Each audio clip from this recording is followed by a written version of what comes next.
Good afternoon. I am here to welcome you to the Church of Jesus Christ of Latter-day Saints Chico Stake podcast, Life Sketches. And this afternoon, I'm here with Linda Davis. Linda and her husband, Clark, are longtime residents of Chico, California. And Linda is particularly famous for her musical abilities and her spiritual leadership. So with no more ado, I'm so happy that you're here today, Linda. Thank you for asking me. Can you tell us a little bit about what it was like as a child and your family dynamic growing up in the Rocky Mountains of Utah? Well, I was the third of five children, a family of five. My sister was 6 years older than me. My brother was 12 years older than me. And they were both gone from the family when I was 12 years old. I was basically raised an only child. Spoiled rotten and loved it. My father was a successful sheep rancher and farmer, and he was very interested in education and science. I remember the Science Digest being as part of our reading vocabulary in the bathroom with a bathroom books. And so he was very interested in that. He died before our kids got very old, but he would have been proud as peacock of several grandchildren that graduated from MIT, from Harvard. In fact, out of my children, he would have been proud of owner of a CEO of a pre-need life insurance, two attorneys, one graduating from Harvard, one from UCLA, a vice president of AgriLand, managing 17,000 acres of farmland, a master's degree in social work, and a CEO and president of many construction and computer companies. Nobody would have been more proud than my father. He loved education, and he was very adamant in getting me educated. In fact, when I graduated from college, he made sure that I graduated as Linda Mahoney, not Linda Davis, and we were married 2 days after I graduated. So my mother was a stay-at-home mom, and she was a very hands-on. Dad was not a hands-on father. He was at the herd or out in the farm, but he was not a hands-on. But my mother did say to me one time, if you'll give your dad a kiss every night, he'll give you the world. And he did. So it was like in Utah, if you grew up in Utah at that time, it was 98% Mormon where I was. It was Heber, Utah. And I didn't know a non-Mormon member until I was 16, at least 16. And so the gospel was who I was. It was my friends. It was my family. It was me. It was a community that we lived in. And so as far as anything different, it wasn't. My grandparents lived across the street, but they were very reserved, so I had very little interaction with them, except at Thanksgiving. We always had a big family dinner over there with the uncles and aunts and cousins. But other than that, they weren't a hands-on family either. They were very austere. So my girlfriends and friends were all people in the ward, neighbors, and that was it. So that was my growing up years. Very sheltered, but very loved and spoiled. Well, being spoiled's always good. Yes, it is. Now, as I mentioned, you are very well known for playing the organ, and that's an unusual instrument, and becoming proficient at either the piano or the organ takes time and commitment. Can you tell us a little bit about your musical journey? I started playing the piano at 8, I think, about around there. Took piano until I was about 13. I hated to practice, especially the scales. And they're the things you need. And I also have a small hand span. I can barely reach an octave. And so playing a lot of that stuff was bad. And I don't know why I escaped to the organ, but we got the opportunity to Roy Darley, who was a tabernacle organist, said that he was going to come up to Heber and give organ lessons every other week. And so I started taking organ. The chapel was across the street from our house, so every morning I'd go over there and practice, or every evening and practice. And so for about 4 years, I took from Roy Darley every other week. Kept telling him he needed to let me play the organ down there, but he never did let me. I got to later. But so I started playing the organ for Sunday school at 15, I think. And the leader took things fast and with vim and vigor, and she demanded it. And that's how I learned to play with gusto and speed. And to this day, that's the way I like to play, is with gusto and speed. But I have loved the organ, and I used the piano, though, in high school. I accompanied choral groups, and I accompanied the choir for 3 years, and I've used it to accompany several choral groups here in Chico after we came here. What is a particular highlight of your musical journey? I dare say the particular highlight based around the Spirit of God, the song. And I'll give you 3 instances of that. Number 1, I was able to play the Spirit of God in the Jerusalem Center, and they didn't even want me to do it. I kept saying, can I just go play the organ? One song? You weren't? Oh, no, nobody can play the organ. And I finally talked them into letting me go play it, and I played it, and that was it. That was the big thing, but that wasn't the highlight. And then when we were in Temple Square, there were 3 of us sisters, and we all played the organ, and we wanted to play the tabernacle organ. And one of our sisters' husband went to school with John Longhurst. And so I said to her, go tell your husband to ask John Longhurst to let us do it. Well, Clark was in the presidency, and he worked with John Longhurst almost daily. And so he heard us. So he went and asked John if he would let us play. And he said, yeah, but it has to be a secret. We can't just let everybody in there to play. So it'll have to be early in the morning, and it has to be kept a secret. So he told us, and we were in, and we were very, very happy. And we went over there, and he let us in, and we went up there, and he said, who wants to be first? And I said, oh, I'll be first. So I went up there, and he said, do the stops. And if you ever looked at the organ, I mean, there's stops. And I'm looking there. I don't know. You do it. Oh, no. He said, I want you to do it. And I said, I haven't got the slightest idea. Please do it. So he did. And I started playing the Spirit of God. And so right then, one of the doors in the back of the tabernacle opened up. And in came about 8 sisters from the Temple Square. They get to tour all the places the day before they go home. And they were there to tour it. And they looked up there, and there I was playing the organ as Spirit of God. They all rushed up there like girls do. And after it was over with, they clapped and gave a standing ovation. And John Longhurst turned around and looked at Clark, and he said, nothing's a secret on Temple Square. Well, and after this podcast, it's definitely not a secret anymore. And then we also were able to tour all the things as senior couples. And so we went over to the conference center and did a tour of the conference center with the sisters. And the last place you go is the organ in the conference center. And so she sits down there, Sister Margette sits down there at the organ and says, all right, who would like to come and play? And they all go down there and they play a little piece. And as seniors, you don't do it till last because we're not it. The sisters are it. And so when they get down there, we get to the seniors, and one of them comes in and they says, is that all? I said, well, I'd like to play. And so she said, what would you like to play? And I said, the Spirit of God. And so I started playing it, and she started pulling out stops. And she pulled them out, and she pulled them out, and she pulled them out. And that place was just rocking. It was really fun.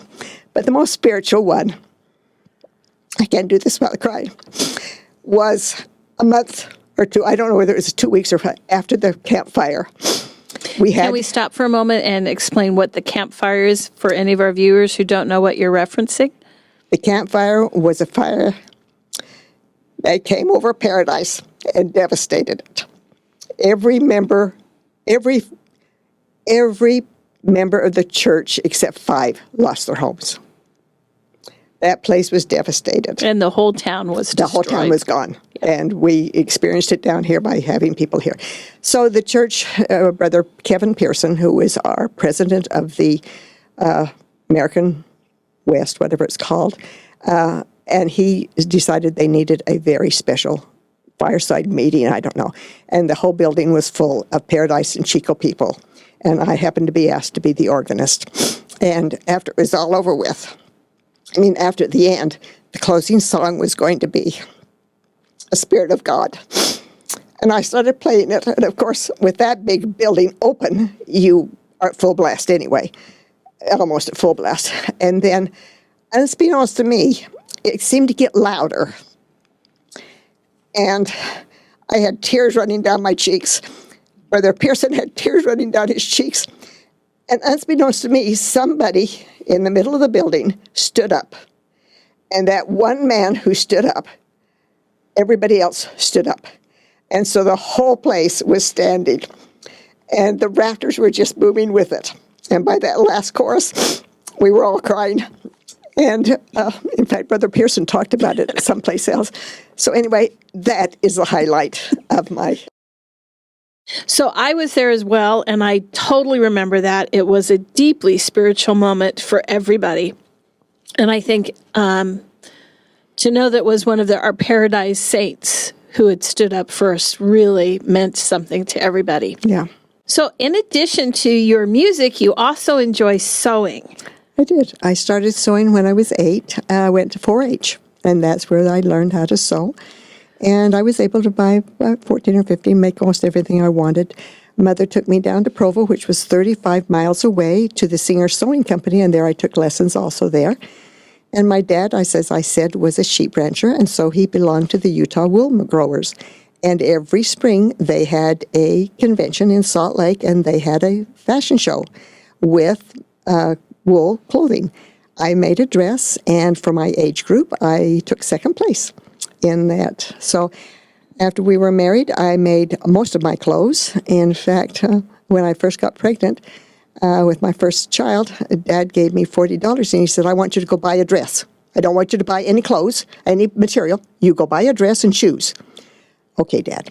So then I looked and I thought, I can make 3 dresses with this money. Dad? He said, well, okay, just don't buy food storage with it. So I made 3 dresses, but I made T-shirts for the boys and church clothes when they're babies and such as that. But it has been an asset to me through our years. That's wonderful. I have a lot of catastrophe stories with sewing. It sounds like you have more triumph stories. Now, this may take us back in history a little bit. I know that you met your husband, Clark, when you were still a teenager, at least, that he grew up in your town. Can you tell us a little bit about meeting Clark and your courtship and what that was like for the two of you? Meeting Clark, I really couldn't tell you. We lived on the same street, but on different ends of town. So we went to different elementary schools. But we were together from the 7th grade on up because junior high and senior high were all together in the same building. And he was always very prominent in most leadership positions, and I worked on assemblies and such as that. But we never worked together really that much. We were in the same grade. He's 10 days older than I am, so we were always in the same grade. But our senior year, he was student body president, and I was student body vice president.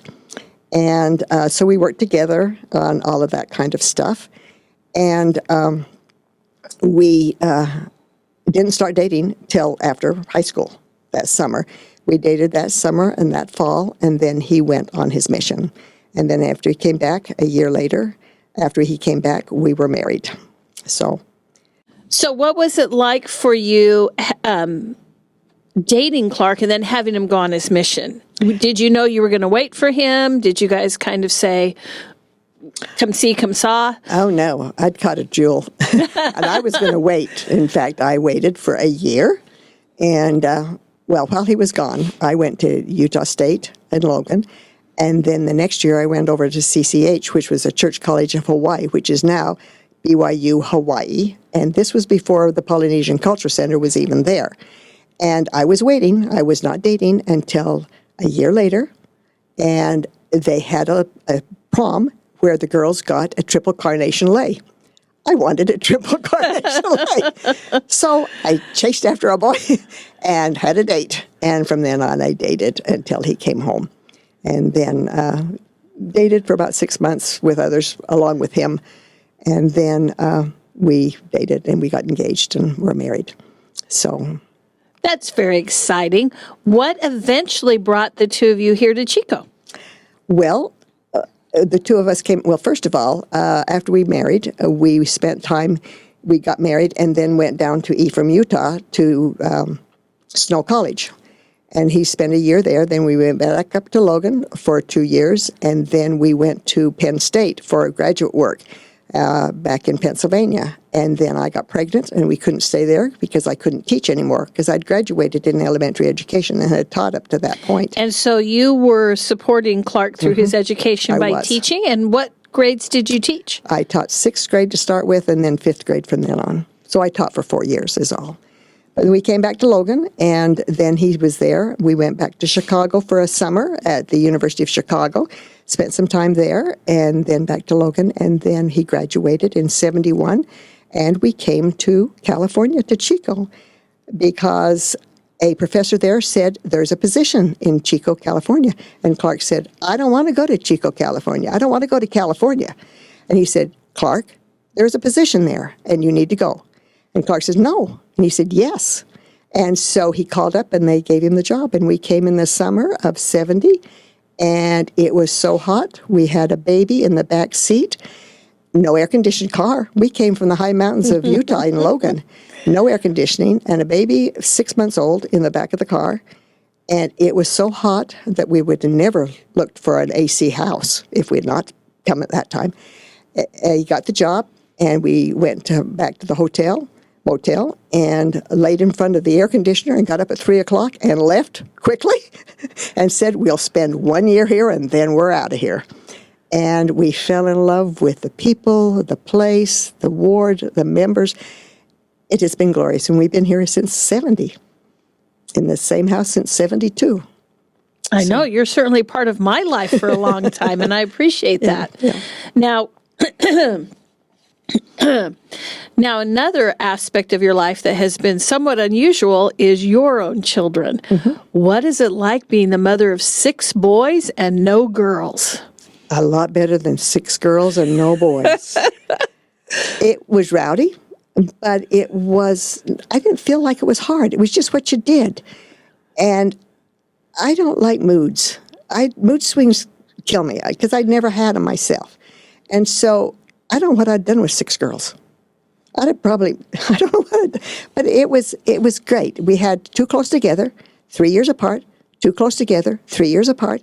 So I only had 2 in diapers at a time. And those were cloth diapers. Those weren't disposables. Those were cloth diapers. But that's just what you did. Everybody that was with us had kids. So we were just in the norm. We weren't out of the norm at all. And so it was very easy, I thought. Felt like. And I am going a little bit off script here, and we can cut this out if you don't like it. Any favorite boy stories of them growing up? Any wild times that you can remember?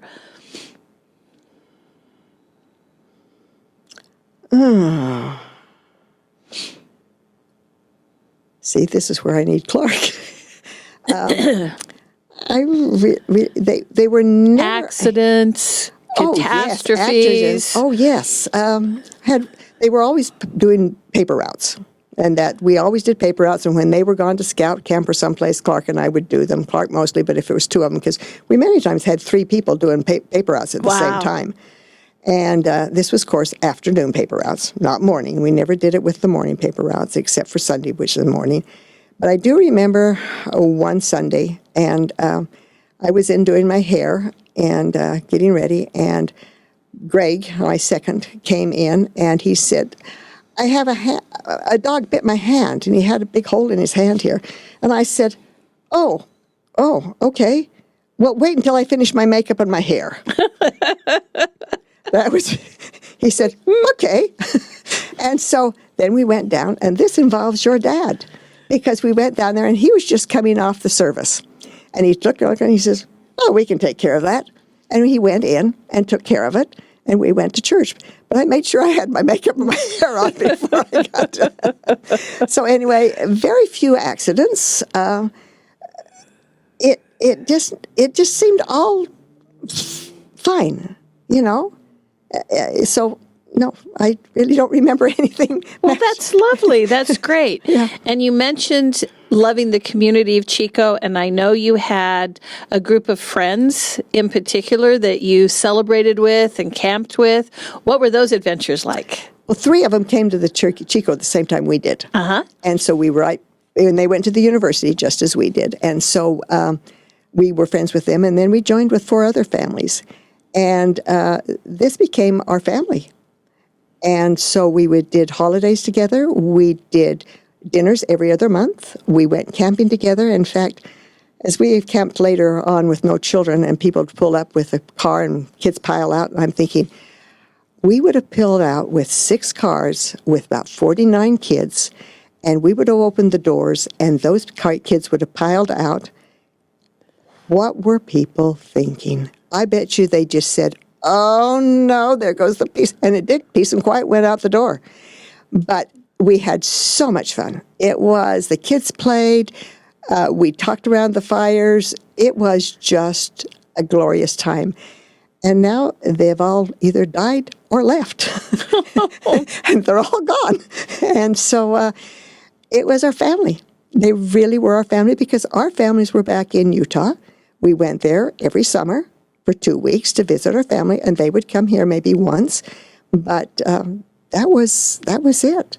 So those were your sisters and brothers of the Those were heart. our sisters and brothers. Yeah. And I guess the same thing would have happened back when I was growing up. My mother's sisters were all a long ways away, and so good friends became aunt and uncles. And let's finish up with a couple more questions about post-family life. You, once your children were raised, you and your husband had the opportunity to go on several missions. Mm-hmm. Can you tell us a little bit about your mission experiences? Clark was called as a mission president of Tampa, Florida. And we went, and he became very, very sick.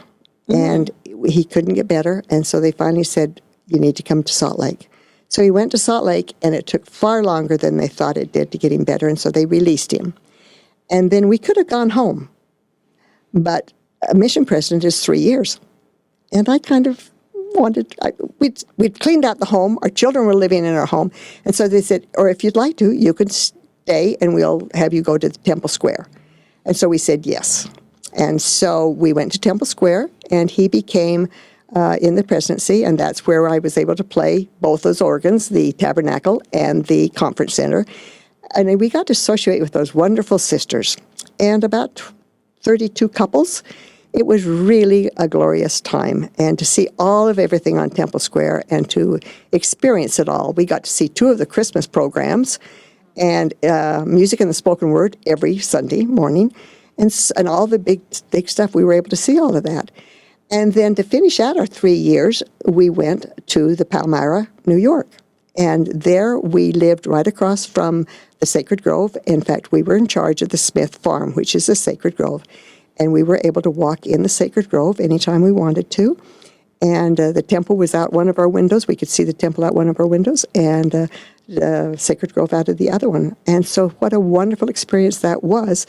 So out of him getting sick, and a miserable thing of that, we were able to have Temple Square and Palmyra.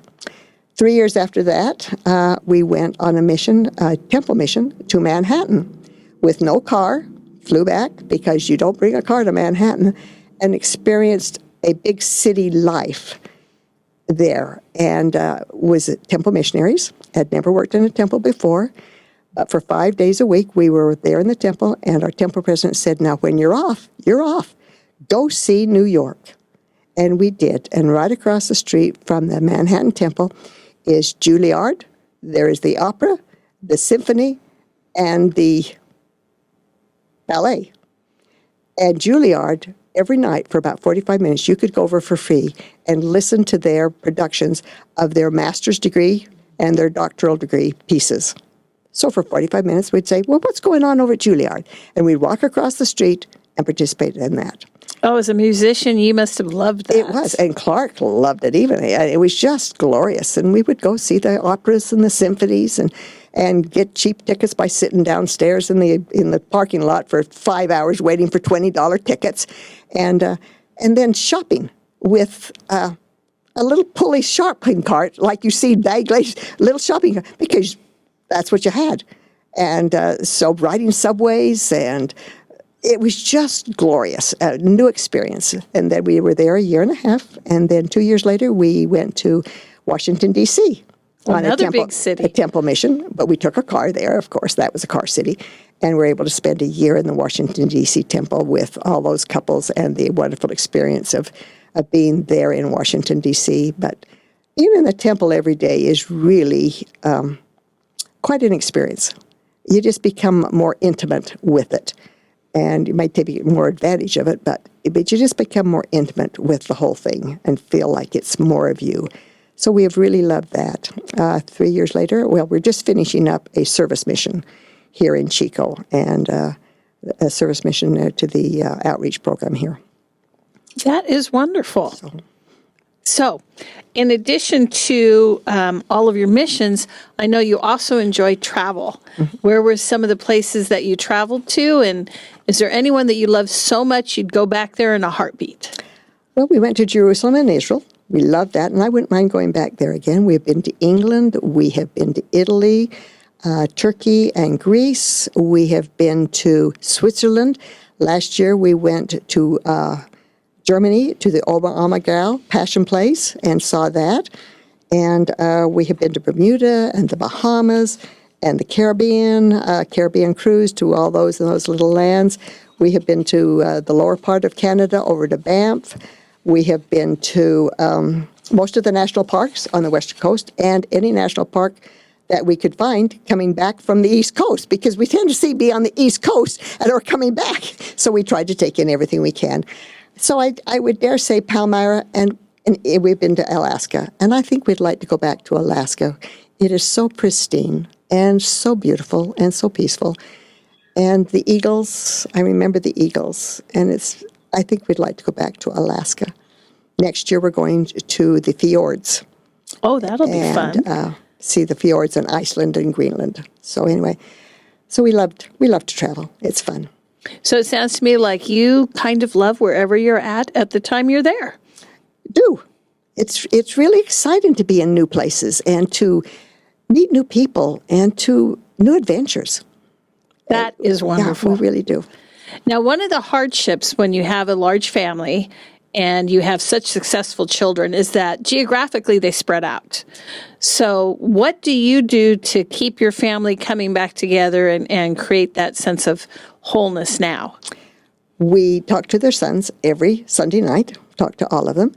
And then they used to come for Christmas. But now their families are old enough that they've got married kids. They're coming home to their families, and they don't particularly want to come home to ours, so we have to go to theirs.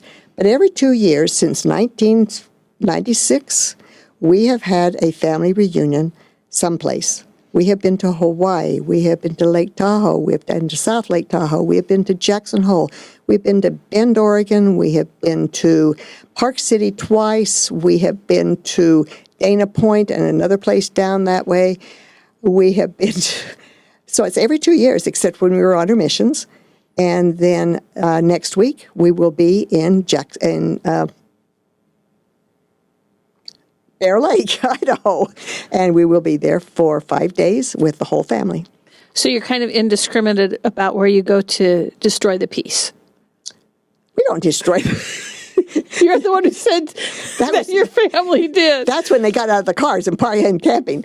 So, yeah, we do. And it's really good. And I think the fun thing about it all is I talk to families who get together and they say, how do you stay together and not have fights for 5 days? And I had one son say, he was asked by a colleague this, and he said, I can work 8 hours a day with people I don't even much care for. I can keep my mouth shut for 5 days to my family. I do not need to push buttons. And it's not that he has to keep his mouth shut. But what he's saying is, you don't have to fight. You don't have to push buttons. And I have never seen, and maybe there's something undercurrent that I've never seen, but I have never seen any fight, any antagonism, anybody completely unhappy. That is wonderful. Yeah. And there are 35 of us. That is great. Yeah. That must just be so much fun. It is really fun. 2 years ago, we asked them all if they wanted to know something about Mom and Dad. And so they submitted questions for Mom and Dad to answer. And it was supposed to be about an hour. And so we started it, and it got past an hour. And I said, well, we better cut it out. And they all said, no, keep going. Because they don't know what you were like in your younger years. Mm-hmm. They don't have, how did you meet Dad? How did you meet Mom?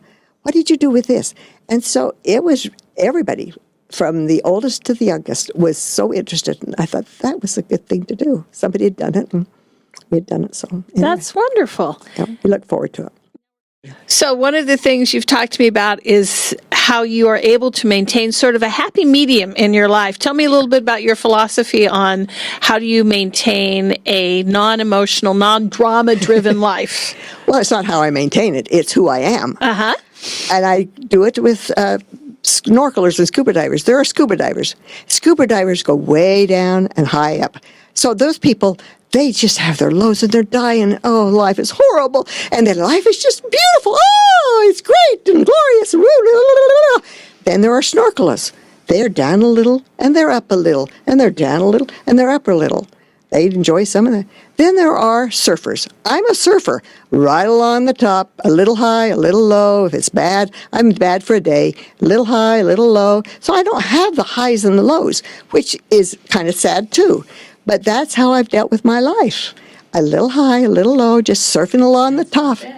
It's not bad, to my opinion, but that's how I think I've maintained with 6 boys. And we didn't talk about this, is the fact that while Clark was a bishop, a stake president, and, personal counselor, a bishop, a stake president, and a regional representative, I was the sole mother on Sunday of 6 boys for 18 years. And so, but he was a hands-on father.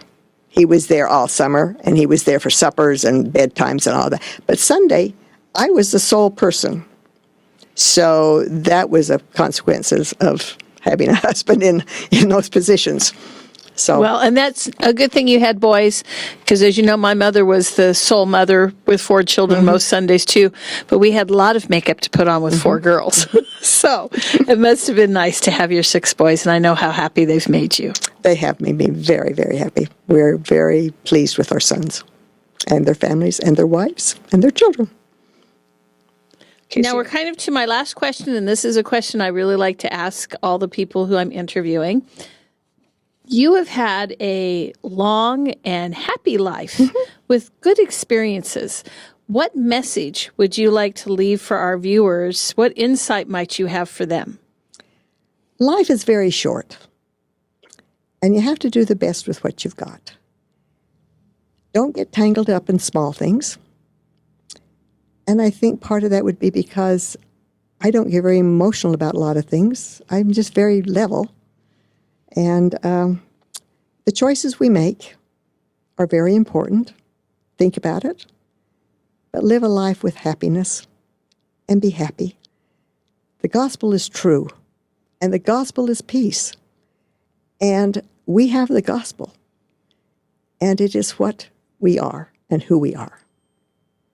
Thank you very much, Sister Davis, for sharing all your insights with us and for being such an important part of my personal life. Thank you very much. I'm glad to be here. Glad to have you.